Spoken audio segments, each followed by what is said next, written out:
Hi everyone. Sorry I am a few minutes late, but let's get started and talk about the criteria you should be targeting for EB-1A and O-1 and the criteria you shouldn't be targeting for EB-1A and O-1. So generally as an industry professional, and that is really what I'm just going to cover in this live stream, although if some of you are researchers, feel free to definitely ask which criteria you should cover. But for industry professionals in general, you want to be targeting mostly judging, authorship, and membership, and leading a critical role. Of course, if that's pretty much a given, you at least want leading a critical role, original contributions, or both, and then potentially high salary. But generally speaking, outside of those three criteria, you want to be targeting judging, membership, and authorship. Mostly judging and authorship because they tend to be the more straightforward criteria to target, but membership as well, because I like to target membership. So right now I'm working with a bunch of people within the Outreach Initiative. I've landed over 164 profile building opportunities in around 2 months. And some of those opportunities have been membership opportunities. And I like to target membership for people who are working with me on profile building because membership helps with landing other opportunities. You get to go become, say, a conference committee member for a notable conference. What ends up happening is you also get speaking opportunities through that conference committee position. You get to meet other professionals who then introduce you to more opportunities to judge, to speak, to potentially even publish in trade publications and technical magazines. You get all these opportunities as a member because you get so much visibility as a member of, say, a committee or an organizing committee of a conference or perhaps an IEEE committee. You just get a lot of visibility. So that's why membership is something I tend to suggest. But judging and authorship, generally speaking, as well, because they tend to be the more straightforward criteria to meet, especially judging. And with these two criteria, you just want to be showing evidence of industry activities as well. You don't want to just show that you are, it depends on what your take is on final merits, but for final merits where you show that you've risen to the top of your field as an industry professional, you want to show recognition from other top industry professionals in your field. You don't want to just show that you're recognized by other researchers in your field because that wouldn't really make sense. You are showing that you've risen to the top of your field as an industry professional, so you should definitely show that you have gotten external recognition from these industry professionals and not just from industry professionals within your company. That is something I see a lot of the time now with a lot of profiles. I see a lot of industry professionals who have a lot of evidence that has nothing to do with industry recognition. So it's like research papers or peer reviewing research for research conferences. And while those kinds of activities can still help with meeting, judging, and authorship, you could still get questioned because you haven't really presented industry expertise from an external recognition perspective. That is something to definitely pay attention to. That if you just focus on academia-related activities, you aren't really presenting a sensible and a common sense argument for how you've risen to the top of your field. So that's just something to pay attention to for judging, authorship, and probably membership as well. And for judging, you want to be targeting activities like judging hackathons, judging demo days, judging pitch competitions, judging other industry professionals by reviewing their conference committee applications or speaker proposals or company applications in general. That can be judging as well. And then, of course, on the academia side, which a lot of you are doing already, peer reviewing is definitely a good example of judging. There is also reviewing tutorials, and it's not just peer reviewing papers. Like a lot of conferences have tutorial submissions, have short papers, position papers. So those are more geared towards industry professionals and definitely things you can be judging as well. And also judging applications for academic committees, although that is not as common. Now on the authorship side, you have, of course, papers. Everyone loves to talk about papers. Papers are definitely an example of authorship. If you have the time to publish papers, then definitely go for papers, but they don't have to be a part of your authorship claim.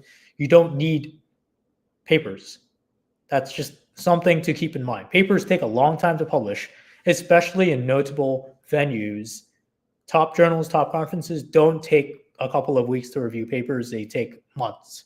So don't just go for papers because you think papers are going to be the best examples of authorship. You can still go for trade publications and technical magazines. Both are examples of authorship. It is not just about papers. It is about trade publication articles and technical magazines. So some examples of the two are lead dev. This is very tech focused. Lead dev, InfoQ are two good examples of trade publications. And outside of that, you also have technical magazines. So IEEE CIS, Computational Intelligence Society, has a bunch of technical magazines, and they are definitely growing more in the US with more chapters coming up. So each chapter seems to have their own quarterly publication as well. So again, another place to publish. Outside of that, you also have IEEE Computer Society magazines. There are a lot of those magazines that you can not just publish in, but also peer review for. So you can do that as well. You don't have to just target peer reviewing for conferences that involve papers. You can target peer reviewing for magazines as well. And I have done this as well for Outreach Initiative members. I reached out to a bunch of editors within a few IEEE Computer Society technical magazines, and a couple of people replied. So that's how I was able to land industry-focused technical magazine reviewing opportunities for Outreach Initiative members. But that's just like an example of what you can be targeting as well. Not just not just peer reviewing journals for journals and conferences. You don't have to review papers. That's just something to keep in mind. But going back to what I was talking about, judging, authorship, and membership are the criteria to try to meet. And then, of course, there's final merits, which comes down to the prestige of the activities you have done. And there's also your anchor criterion as well, leading a critical role, original contributions, or both. And then you also have speaking opportunities in general, like industry conferences, where you can show that you are being recognized by other top experts by being selected to speak at some of these conferences. But outside of that, what are some criteria you should not target? Awards and media coverage. Those two criteria are extremely difficult to meet, and they tend not to make sense for industry professionals. Media coverage especially, because it's just difficult to get media coverage. And if you're just going to go pay for media coverage, that's not a good idea, definitely. And it won't help your profile as much as you think it will, because if you were able to pay for it, then everyone else can probably just pay for it and get the same kind of media coverage. And that is why you're seeing the same examples of media coverage come up again and again. And just because you were able to get published in a certain website with millions of readers does not mean that you have strong evidence. Millions of readers does not mean anything. Millions of readers just means millions of people clicking on the website. That doesn't mean anything. You want to show a concentrated audience. Like if you can say like millions of engineering managers and you're an engineering manager and it is the most read publication in engineering management, then of course that's good evidence. But if it's just random people, millions of random people who clicked on the website, that's not strong media coverage. It's probably not even strong authorship as well. If you're trying to publish in a website that has millions of readers, but it's not even industry professionals, let alone professionals in your field. So that's just something to keep in mind for media coverage. Outside of that, you also have awards. Awards just don't make sense because industry professionals, they don't really tend to get awards. And even if they do, it tends to be like executives that get awards. And if you're like a very top individual contributor, you probably have gotten company awards, but not external awards. Some fields don't even have external awards. So you're just kind of like looking for exceptional opportunities in the sense that they're just very rare. So why would you go for those opportunities when you can go for the number of judging opportunities that are out there, or authorship opportunities? So you don't have to target awards or media coverage. You can just target judging, authorship, and membership. And if you can claim judging or authorship, or just judging or membership, or judging or actually not just membership, because membership is just difficult to meet in general. So if you can claim judging or authorship or both, then have membership on the side as well to help with final merits, and ideally have some prestigious opportunities for judging, membership, and authorship combined. then you have a pretty decent profile. You don't need media coverage. You don't need awards. And of course, speaking can help as well. And you will probably get speaking opportunities, especially if you have prestigious membership opportunities or just judging opportunities or prestigious authorship. Like you can get speaking opportunities just from meeting lots of top professionals. That's how you build a profile. It's not about awards. It's not about as many criteria as possible. And it's definitely not about targeting certain criteria. You don't have to target the more difficult criteria. Does it make sense to do that? It's more about just targeting the ones that make sense for industry professionals, and those just happen to be judging authorship and membership. But that's all I had to share about this topic. Feel free to ask questions. I will stay around for questions. Feel free to ask them in the comments.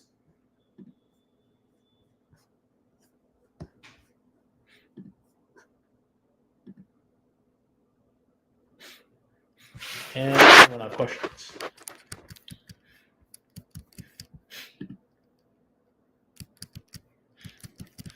Anyone have questions? Feel free to ask them in the comments.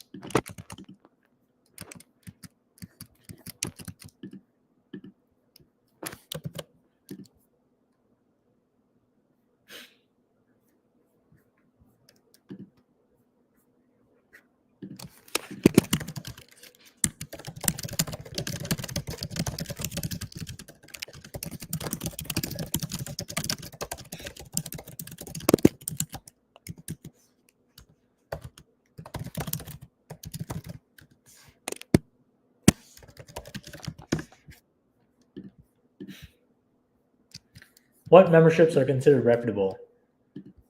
So membership in general is just difficult to claim, but there are some that are considered reputable. I don't like to point to certain examples because it gives people the wrong idea. I like to just show people how to understand whether a membership is reputable or not. So usually there has to be a strong selection process, like some sensible selection process, and that you can show that you were picked out of other top professionals in your field. And you can do that by the opportunities you get as a member, or it could be through certain bylaws, or they have like some material about how you were selected. Although this is a question, what memberships are considered reputable. Typically, people have claimed BCS and IET, but those two fellowships are coming up very often, and as a result, they may be getting questioned now. It really depends. I've met people who've gotten denied with both fellowships. So I would say memberships in general, go for like industry advisory roles within universities. That's always good to claim. Like Cornell Tech has stuff going on. Lots of universities have these industry advisory programs, and you joining them can be great. Board of directors of very reputable professional organizations can be a good membership opportunity as well. Committee positions where you can show that you were selected you were selected amongst other top professionals to join the committee to review for the committee a conference that's very top in your field, or that sort of thing. That can also help with membership. But generally speaking, you just want to show that you were selected out of other top professionals in your field for the membership, and that you have to go through some sort of rigorous selection process. So Raghu asks, startup advisory board, does it qualify? It depends on the startup.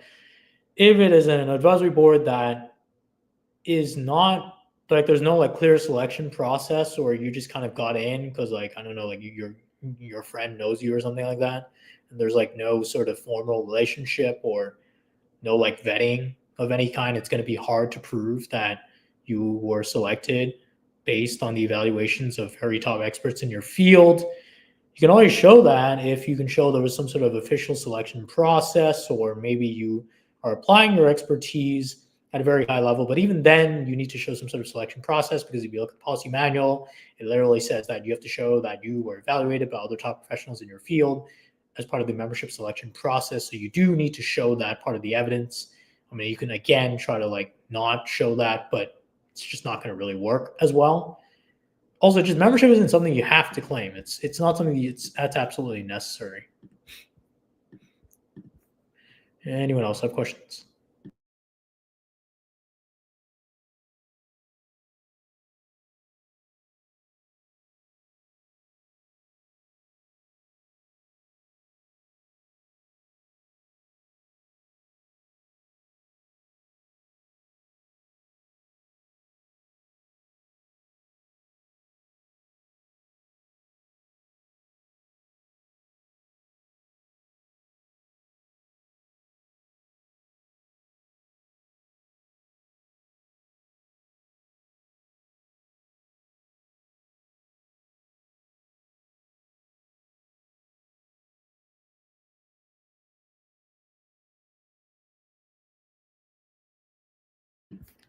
Standard developing committee as voting member. Yeah. So like, if you're talking like IEEE standards, and you can show that that committee has wide-reaching influence, far-reaching influence, then yeah, absolutely. Especially if those industry standards do affect other top US companies. Now it's just some introductory committee or something where you can't really show impact, or where you can kind of just be a member by joining without any sort of selection process, then yeah, not that great. Depends on the committee. Membership has not core criteria, but final merits if it's fifth or sixth strongest. What's your take on this? Yeah, membership can help with final merits, even if you don't manage to claim the criterion. Some people introduce membership into final merits, even though they did not claim the membership criterion. And that is because final merits is about showing that you've risen to the top of your field as an industry professional. So if you can show memberships where you can show that you applied your expertise at a very high level, you are amongst some very top professionals, that can be strong final merits or help with final merits. So yeah, has nothing to do with whether you claim more criteria or fewer, unless of course membership is your third criterion and you don't claim it, which is not a good idea, of course, because you want to make sure you claim the three, you meet the three or more criteria threshold. But yeah, I personally think that EB-1A is about final merits. It's not really about the criteria you meet. You can have really strong final merits and just kind of shape your profile with three criteria in mind, and you should be fine. Because I've seen people get approved for EB-1A, or they told me they got approved with three criteria: leading a critical role, urgent contributions, and high salary. They didn't really even know about the criteria until after they applied, sort of. They kind of like, this person I know, he just claimed authorship, even though his authorship wasn't really that strong. It was like some sort of graduate level paper, and of course those papers don't count for authorship. And he got RFE'd and then he got approved on the basis of his original contribution. So it's not like he even claimed the most straightforward criteria. He didn't even claim judging or authorship at all. So he just kind of claimed whatever kind of was there already without any profile building. I don't think he even knew what profile building was when he applied, but he still got approved. And it was because he was able to show strong final merits. His leader and critical role and original contributions were fused together such that he was able to show industry-wide impact based on his work that helped change government policy for a really important government program. And that was how he argued final merits, that he was able to show that he had risen to the top of his field. And even though he had done no judging and no authorship, very little authorship and no membership, he still got approved. So that was really the turning point for me. And that was when I realized that EB-1A was more about final merits and not really about the criteria. Thanks, Mir. Anyone else have questions?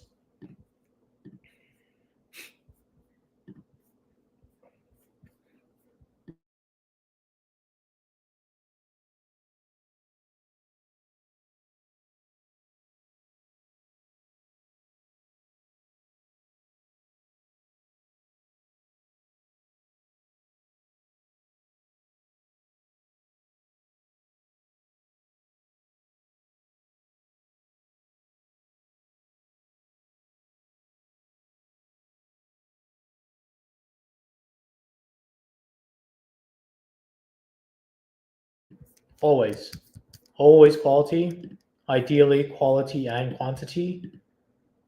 I like to say this when people ask me, is it quality or quantity? I'm like, both. Why not focus on both? You can focus on both. It's not like I guess like if you kind of like compromise quality and then you do a lot of quantity, it's not great. But yeah, both. Something about Jason. So if someone's previous profile is primarily focused on research and academia, for example, using AI, ML, and data science in areas like cancer research or agriculture, can they strengthen their EB-1A case by participating in AI, ML-focused hackathons as a judge, speaking at AI summits, or joining expert panels, or would it be more beneficial for them to focus solely on research and academic contributions? Well, you can present a hybrid profile, and I have seen those before, where you show that you have both research abilities and industry-focused abilities. You don't have to show that you are just a researcher. If you're doing things in industry, but you used to have a research background, just show both. It's not like you have to show one or the other, just show both. Cover both bases. Why not? Because you are in both, or you You were in one and now you're in the other, but showing both actually helps show that you're actually a top hybrid professional. That's the argument you're making. You're a hybrid professional. You're an industry professional with a research background. So like you see all these like AI researchers in tech right now, industry profiles, but they also have a lot of research activities going on. So show both. It's possible.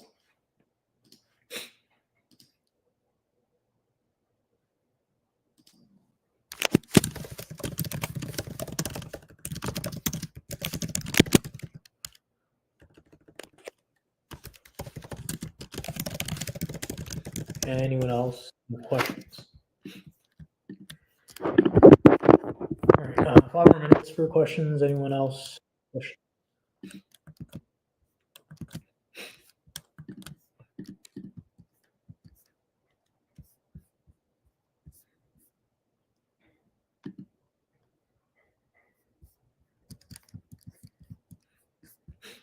Anyone have questions?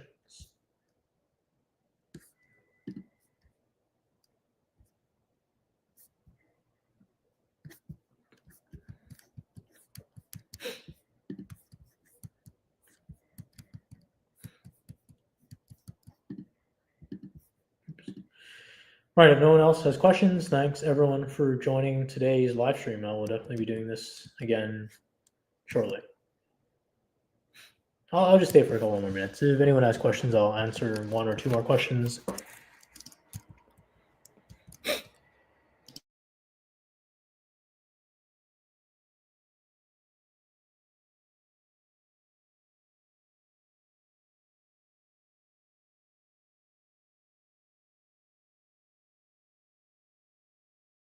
Yes, it's fine to publish with other people. You can be a co-author, and that counts towards authorship.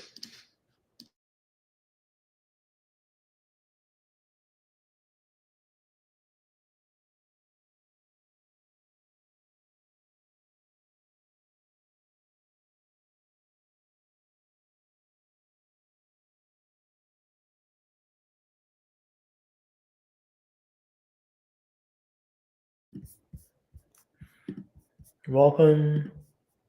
Thanks. Thank you for the kind words. You're welcome. You're welcome. All right. Thanks everyone for joining today's live stream. Unless anyone else has questions. But yeah, if you have questions, just message me. Or there are 2. I'll just answer 2 more. Her primary author is more weightage. Not really if you're an industry professional, because the focus is not on research. Focus is not even on papers, as I just said. Krupal asks, how many peer review articles are enough to be considered as judging? Probably more than 2, but even then, if you're an industry professional, but you're showing only research-focused judging, that's not really strong proof that you've risen to the top of your field. I'm just saying, like, some people can still like scrape by with good peer reviewing. It's not like you have to have industry focused judging. It's just something that you might want to look into because you are proving that you've risen to the top of your field in research. How many articles needed for EB-1A? I would say 2 to 5. 2 to 3 is pretty good already, especially in notable venues. Like for engineering managers or like software engineers, it's like Lead Dev, InfoQ, some IEEE technical magazines. 2 to 3 examples is pretty good for authorship, especially since authorship is one of the more straightforward criterion to meet. All right, thanks everyone for joining. I have India patent on AI. Does it help for EB-1A? Depends. Is the patent in use? If the patent's in use by other top Indian companies, that's very strong proof, or other top companies in the world. If it's not in use and it's just a patent that you filed and then now it's not being used, that's not strong evidence for journal contributions. Could be strong for leading a critical role because it shows that your company really wanted to, I don't know, patent your work, and that's like proof that you did really influential work within your company. But if it's not being used by other companies outside of your current company, then no original contributions. But it can help, yes. Just more of a leading a critical role. All right. Anyone else have questions? No, thanks everyone for joining today's live stream.